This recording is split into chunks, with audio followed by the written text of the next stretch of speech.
It is 3 a.m. The house is quiet, except for the hallway, where an exhausted grandmother paces under bright tube lights, holding a wide-awake newborn. The whole family is taking turns, completely baffled as to why this baby refuses to sleep. The mistake we make in these grueling early hours is trying to understand newborn sleep by looking at it through the lens of adult sleep. We expect quiet, long stretches of uninterrupted rest, and when the baby fails to deliver, panic sets in. But your baby is not fighting sleep to punish you.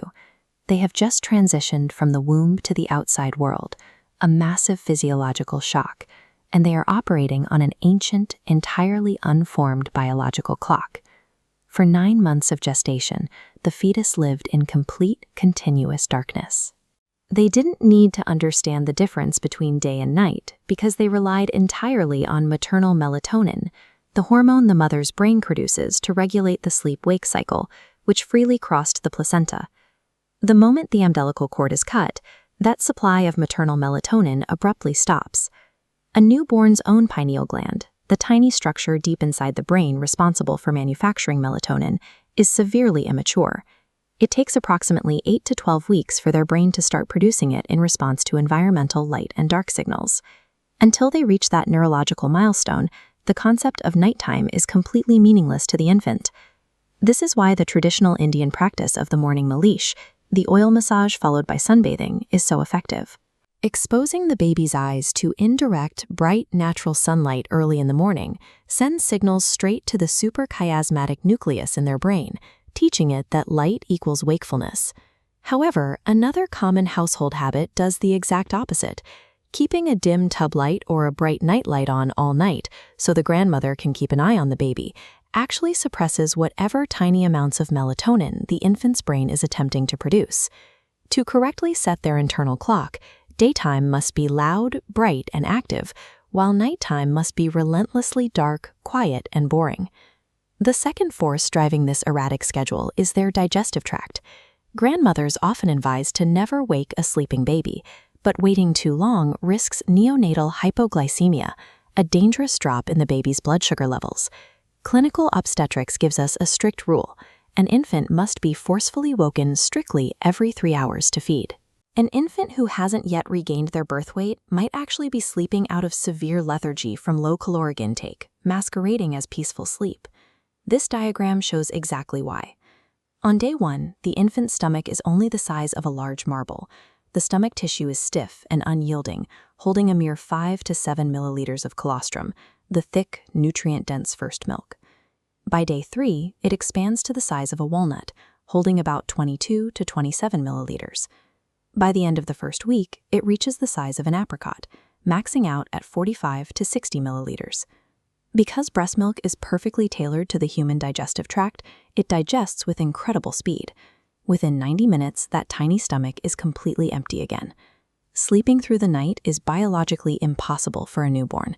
They simply cannot store enough calories to fuel their rapidly growing brains for more than a few hours. Often in the late afternoon or early evening, a baby who previously fed every 3 hours will suddenly demand to be nursed every 30 to 45 minutes. They act ravenous, fussy, and completely inconsolable.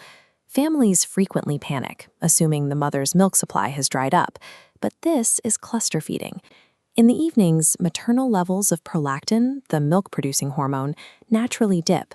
Simultaneously, the baby instinctively tanks up on calories, while their constant suckling physically signals the mother's body to increase milk production for the following day.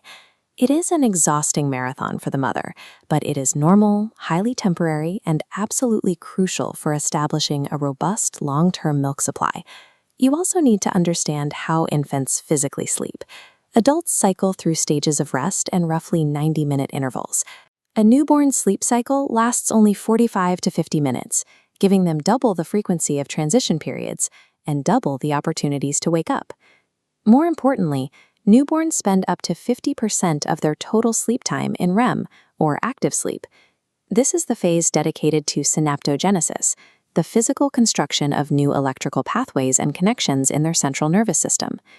Because of this massive neurological activity, active sleep is incredibly noisy and physical. The baby will grunt, whimper, twitch, and frequently trigger their Moro reflex, an involuntary startle response where their arms suddenly fling outward. In an Indian household, the moment a baby grunts or twitches, a watchful relative will almost always rush over, pick the baby up, and start rocking them, assuming they are waking up in distress. By picking up a grunting baby during active sleep, you forcefully pull them out of a crucial brain-building phase. Unless the baby's eyes are wide open and they are actively crying, you must leave them alone. Touching them creates the exact wakefulness you were trying to prevent. While erratic sleep and constant feeding are hallmarks of normal newborn physiology, specific deviations indicate an underlying medical issue rather than simple circadian immaturity. The first red flag is prolonged lethargy. If your newborn is consistently too lethargic to wake up for feeds or falls asleep at the breast within 2 or 3 minutes without actively swallowing, you must pay attention. Next, evaluate their diaper output. A healthy baby should have at least 6 heavily wet nappies in a 24-hour period. A drop below this number indicates severe dehydration and inadequate milk transfer. Finally, notice if the whites of your baby's eyes or their skin take on a prominent yellow tint. Combined with extreme sleepiness, this points to neonatal jaundice. The elevated bilirubin levels act as a strong sedative, suppressing the baby's drive to eat. If you observe any of these signs, prolonged lethargy, failure to produce 6 wet diapers, or deepening jaundice, do not wait for the baby to sleep it off. You must consult your doctor immediately for a clinical evaluation.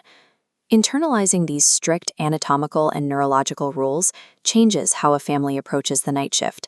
It replaces panicked confusion with patient understanding. The extreme exhaustion the mother and the supporting multi-generational family are feeling is entirely valid. It is a grueling, fractured routine, but it is an unavoidable phase. You are doing absolutely nothing wrong. You are simply fueling and witnessing the chaos.